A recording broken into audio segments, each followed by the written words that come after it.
Hello बच्चों, आज हम लोग सीखने वाले हैं electrostatic potential due to a point charge. ठीक है बच्चों, ध्यान से समझेंगे और पूरी तरीके से डेरिवेशन करने वाले हैं। अगर जहाँ पर भी आपको नहीं समझ में आएगा तो बच्चों प्लीज़ बताएंगे कि क्या क्या नहीं समझ में आया आपको। तो मेरी कोशिश हमेशा की तरह इस बार भी रहेगी कि आपको ईजी से ईजी तरीके से बताया जाए ताकि आपका कोई भी डाउट ना रहे। ठीक है, तो हमें सिंपली क्या करना है, किसी भी पॉइंट चार्ज की वजह से इलेक्ट्रोस्टैटिक पोटेंशियल बताना है। तो मैं सिंपली क्या करता हूँ, सबसे पहले एक पॉइंट चार्ज बना लेता हूँ। तो मैंने यहाँ पर सिंपली एक पॉइंट चार्ज बनाया है जिसका मैंने नाम रखा है कैपिटल Q।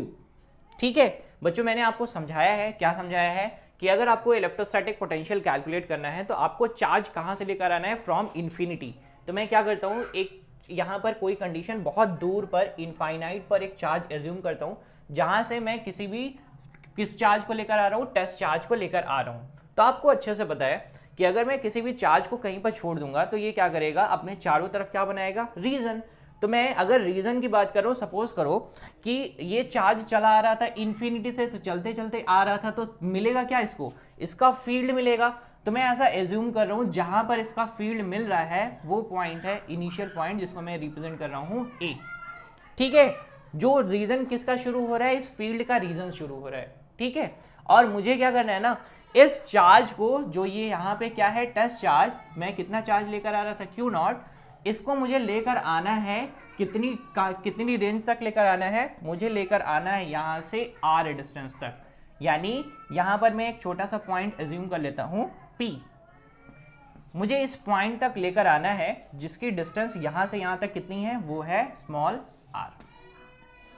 ठीक है, अगर मैं फील्ड की बात करूं कि कहां तक फील्ड है, तो मैं ये पॉइंट मैंने रिप्रेजेंट कर दिया है, ये पॉइंट है फील्ड का, बता रहे कि यहां तक ये फील्ड है, और मैंने इसको रिप्रेजेंट किया है किससे, एक्स से। ठीक है, मैं रिपीट कर देता हूं बहुत आराम से।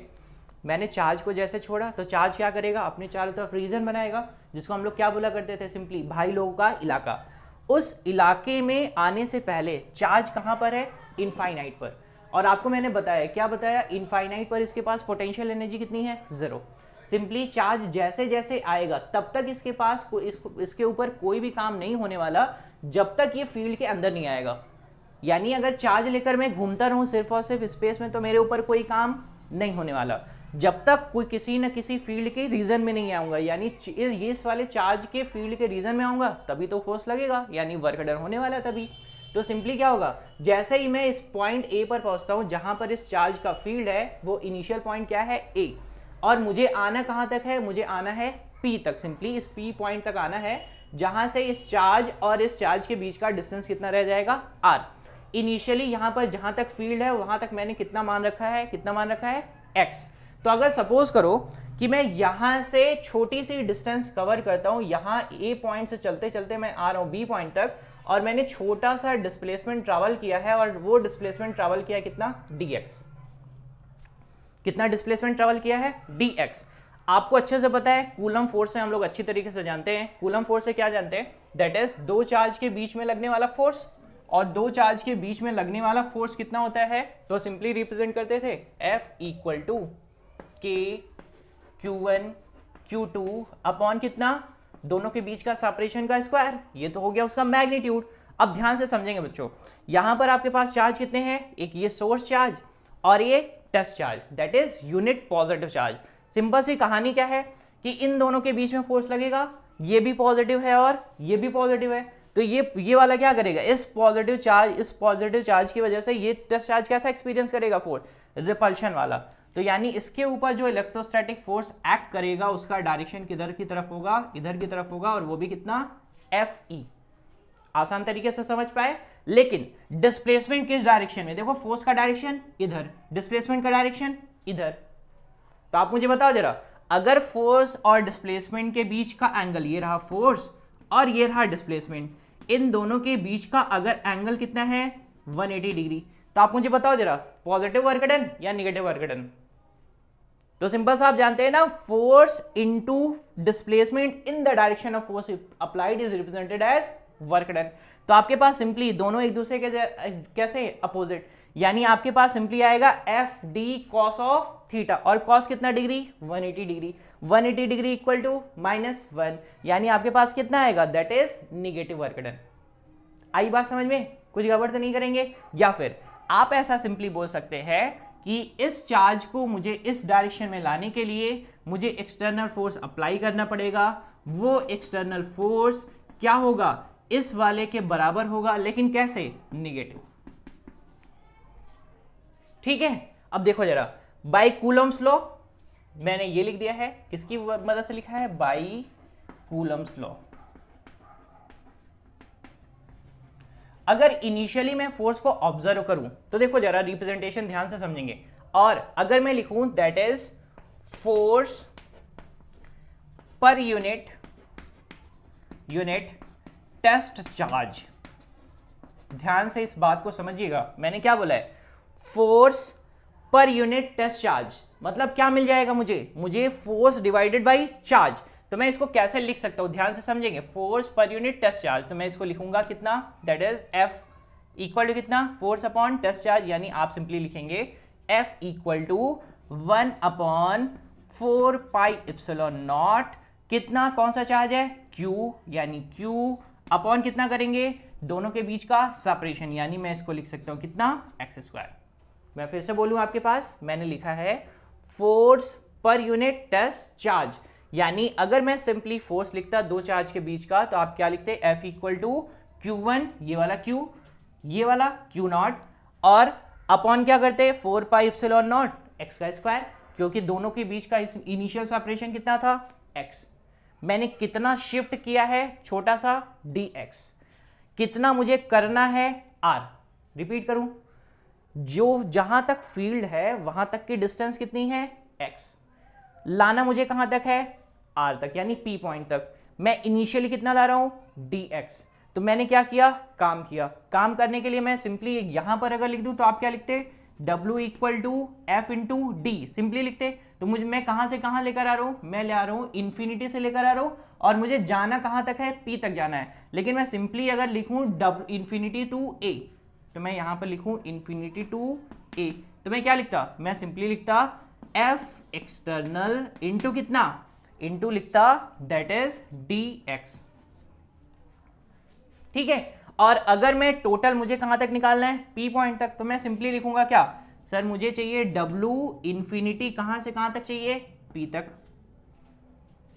इंफिनिटी से कहां तक चाहिए मुझे, P पॉइंट तक, और P पॉइंट पर मुझे, मेरे पास ये क्या है, मेरे पास डिस्प्लेसमेंट कितना है, यानी ये पोजीशन कितना है, R। तो मैं सिंपली क्या लिखूंगा, फ्रॉम इंफिनिटी टू R, और क्या लिखूंगा, F एक्सटर्नल इंटू कितना, dx। कोई गड़बड़ तो नहीं करूंगा, मैंने सिंपली रिप्रेजेंट कर दिया। ध्यान से समझेंगे, अभी मैंने यहां पर आपको पास कूलम फोर्स बताया, coulomb force per unit test charge, यानी मैं यहां पर लिख सकता हूं टेस्ट चार्ज कितना है, Q0। तो force per unit test charge मैंने ये लिख दिया है।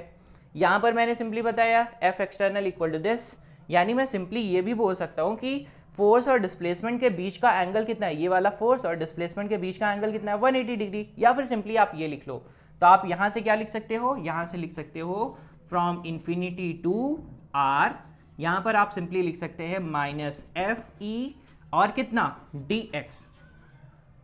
ठीक है, और अगर मैं इसी को बोलूं, यहां पर मैंने FE लिखा है, और अगर मैं इसी को बोलूं किसके लिए, फॉर यूनिट टेस्ट चार्ज, तो मैं इसके लिए क्या लिखूंगा, ये लिखूंगा सिंपली। तो मैं इसको ना पुट कर देता हूं यहां पर, ये क्या है, FE यानी FE अपॉन टेस्ट चार्ज। तो अगर मैं यूनिट पॉजिटिव चार्ज यानी Q इक्वल टू कितना ट्रीट, Q0 इक्वल टू कितना ट्रीट कर लूं 1, तो आपके पास FE बराबर कितना आ जाएगा, 1 upon 4 pi epsilon naught Q upon x²। ध्यान दीजिएगा, that this is test charge that is of unit, तो उसका यूनिट की जगह पर मैंने कितना लिखा है, 1 यूनिटी।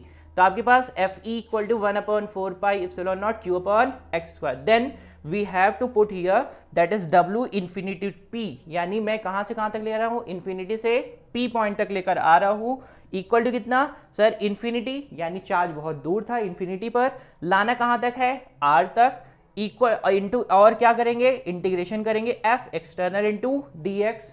F एक्सटर्नल की जगह पर कितना सेट करेंगे, माइनस FE, कितना हो जाएगा, dx। अब FE की जगह पर कितना सेट करना है, ये रहा, सेट कर दो जरा, तो आपके पास आ जाएगा W infinity P equal to कितना आ जाएगा, W इंफिनिटी P, या फिर मैं सिंपली लिख दूं कि मैं कर क्या रहा हूं, work done upon test charge, क्योंकि मैंने क्या किया है यहां पर एफ ई की जगह पर कितना सेट किया है, that is work done upon test charge. तो इसी को हम लोग बच्चों बोलेंगे इलेक्ट्रोस्टैटिक पोटेंशियल। ठीक है ना, मैं क्या कर रहा हूं, मैंने यहां पर एफ ई की जगह पर क्या रखा, F E upon test charge. तो मैं सिंपली क्या करूंगा, F E upon test charge की जगह पर इसको सेट कर दूंगा और मुझे क्या मिल जाएगा, इलेक्ट्रोस्टैटिक पोटेंशियल। तो V इक्वल टू यानी V इनफिनिटी P अपॉन कितना, टेस्ट चार्ज, इक्वल टू कितना, पोटेंशियल। कौन सा पोटेंशियल, इलेक्ट्रोस्टैटिक पोटेंशियल, किसकी वजह से, for a point charge. Equal to कितना सेट करेंगे, integration from infinity to R 1 upon 4 pi epsilon naught और कितना Q अपॉन एक्स स्क्वायर और कितना dx। ठीक है, कांस्टेंट टर्म को बाहर करेंगे, एक्स स्क्वायर का डिफरेंशियल इंटीग्रेशन होगा किसके रिस्पेक्ट में, एक्स के रिस्पेक्ट में। फटाफट इंटीग्रेशन करेंगे। इंटीग्रेशन जिसको नहीं आता है वो एक लाइन में यहाँ पर सीखेगा। इंटीग्रेशन मैं यहाँ पर बता रहा हूँ छोटा सा, तो मैं इंटीग्रेशन यहाँ पर बता दूँ, एक मिनट इरेज ही कर दूँ। देखो, जिसको इंटीग्रेशन नहीं आएगा एक लाइन में सीखेंगे। मुझे अगर इंटीग्रेशन करना रहता है, जैसे मैंने लिखा है एक्स स्क्वायर डी एक्स, तो मुझे क्या करना होता है, मैं फॉर्मूला अगर लिखूं तो आपको लिखना होता है एक्स पावर एन कर देता हूं यहाँ पर। तो फॉर्मूला पहले लिख देता हूँ, मैं लिखता हूँ x power n plus one upon n plus one. ठीक है, तो अगर मुझे इंटीग्रेशन किसका करना है, मुझे करना है एक्स पावर टू का, तो मेरे पास क्या आ जाएगा, x power two d x. इसका इंटीग्रेशन करना है तो क्या हो जाएगा, एक्स पावर थ्री अपॉन कितना, थ्री। और अगर मेरे पास है x पावर माइनस का 2, इसको मुझे क्या करना है, इंटीग्रेट करना है। तो मेरे पास क्या आ जाएगा, मेरे पास आ जाएगा x पावर में से एक कम हो जाएगा, यानी यहाँ पर आ जाएगा x power minus one upon कितना, माइनस वन। तो आपके पास कितना आ जाएगा, आपके पास आ जाएगा माइनस वन अपॉन एक्स। ठीक है, तो मैं क्या लिख सकता हूँ, x पावर माइनस टू, जिसको हम लोग क्या लिखते हैं, one upon X square. One upon X square की जगह पर मैं लिखूंगा x power minus two d x, जहां पर मुझे क्या करना रहेगा, फॉर्मूले में पुट करना रहेगा। फॉर्मूले में पुट करेंगे तो मुझे मिलेगा माइनस वन अपॉन एक्स। अब सारी वैल्यूज को सेट करना है बच्चों। बस यहाँ पर मैं इस पूरे टर्म को किससे रिप्लेस कर देने वाला हूँ, माइनस वन अपॉन एक्स से। देखिए अभी ध्यान से, तो मैं एक काम करता हूँ, मैं इसको इरेज कर देता हूँ, यहीं पर लिखता हूँ।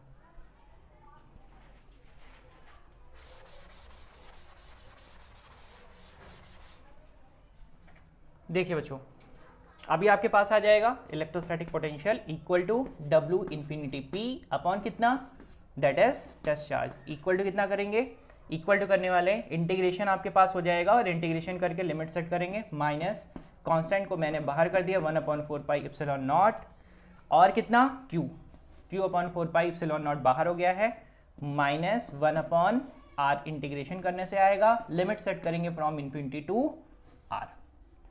ठीक है ना, upper limit is R, lower limit is infinity. Put कर दीजिए, यानी इनिशियल लिमिट इन्फिनिटी है, फाइनल लिमिट कितना है, R है। अब इसको अगर सेट कर दे तो आपके पास कितना आ जाएगा, V इक्वल टू आ जाएगा that is Q upon four pi epsilon not into कितना आएगा, इंटू आएगा सिंपली R।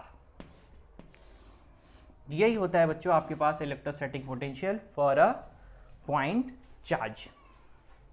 कुछ आया कि बस ऐसे ही कहानी चल गई, बोलो भाई। चलो रिवीजन कराओ, मैं तब आएगा, रिवीजन कराता हूँ, जल्दी जल्दी रिवीजन कराता हूँ। सिंपली आपको निकालना था इलेक्ट्रोस्टैटिक पोटेंशियल। करना क्या है, एक टेस्ट कोई भी चार्ज रख देना है, कितना अमाउंट का, Q। चार्ज क्या करता है, अपने चारों तरफ इलाका बनाता है, उस इलाके के बाहर से मुझे कोई चार्ज लेकर आना है।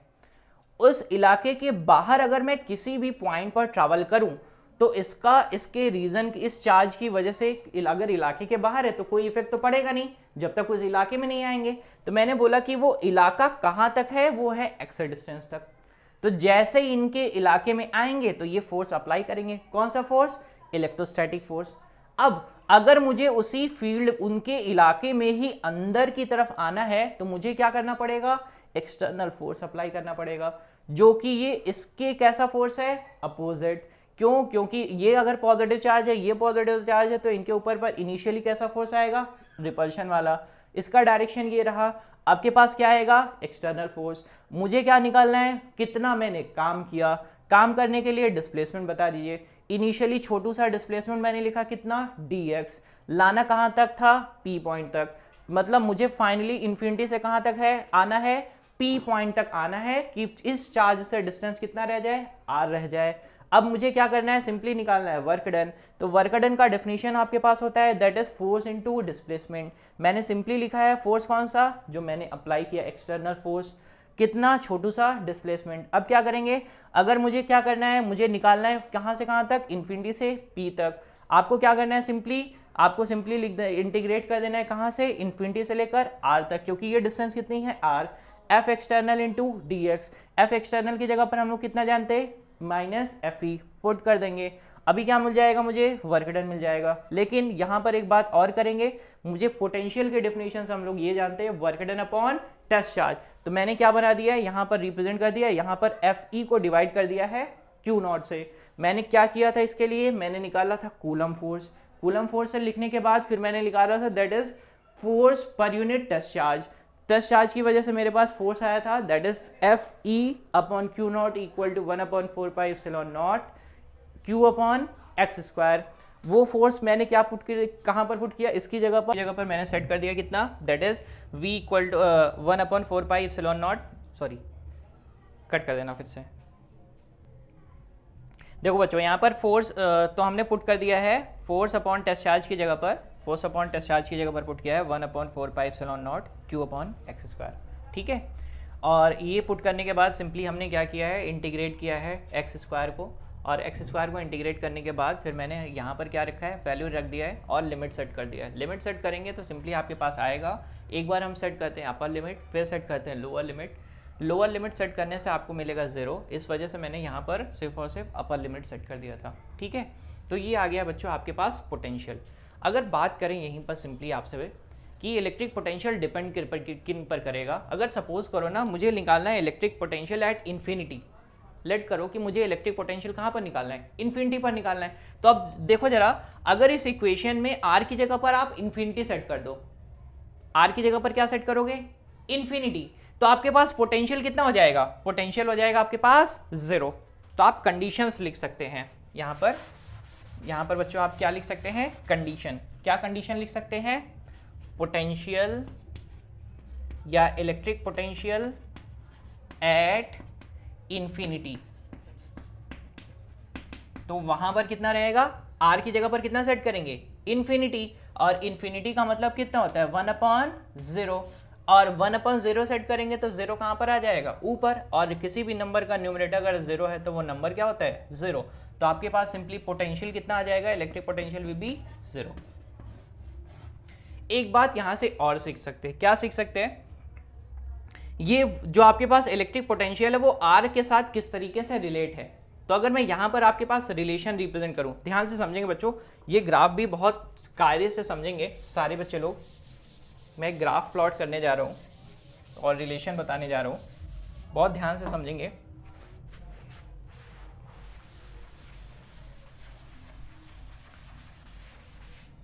तो यहाँ पर सिंपली अगर मैं बोलूं कि आपका ये इलेक्ट्रिक पोटेंशियल डिपेंड करता है किस तरीके से? r के साथ। वो डिपेंड करता है r के साथ, दैट इज इन्वर्सली प्रोपोर्शनल।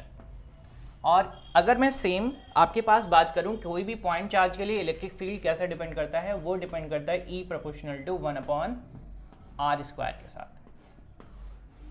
ठीक है, तो अगर मैं ग्राफ प्लॉट करूं E वर्सेस 1/r, तो अगर मैं या V वर्सेस 1/r इसका अगर ग्राफ प्लॉट करूं तो आपको कैसा ग्राफ मिलेगा? दैट इज ये है आपके पास वोल्ट इलेक्ट्रिक पोटेंशियल और ये है आपके पास 1/r।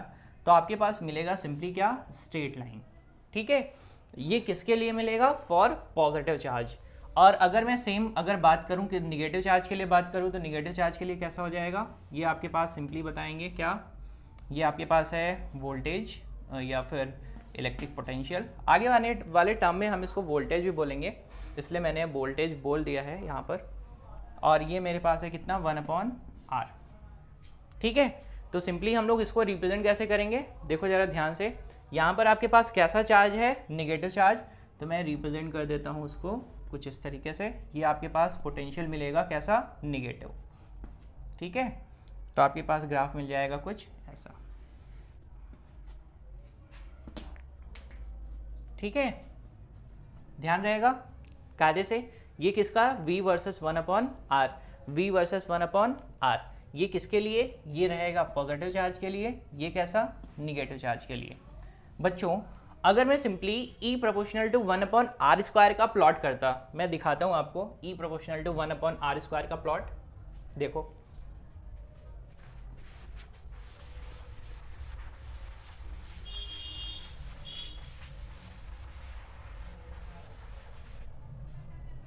ध्यान से समझते चलेंगे। अगर मैं आपको बोलूं, हम लोग बनाते थे इलेक्ट्रिक फील्ड और बनाते थे किसका, that is proportional to 1/r², यानी ये क्या रहता था आपके पास, r। तो आप सिंपली रिप्रेजेंट कैसे करते थे, रिप्रेजेंट करते थे कुछ इस तरीके से। ये क्या हुआ करता था, E प्रोपोर्शनल टू 1/r²। अब यहाँ पर खास बात क्या रहेगी, अगर मैं r के साथ वेरिएशन देखूंगा किसका, पोटेंशियल का, तो मैं ये यहाँ पर रिप्रेजेंट कर रहा हूँ। अगर इस लाइन पर v को भी रिप्रेजेंट करूँ तो आपको मिलने वाला है कुछ इस तरीके से।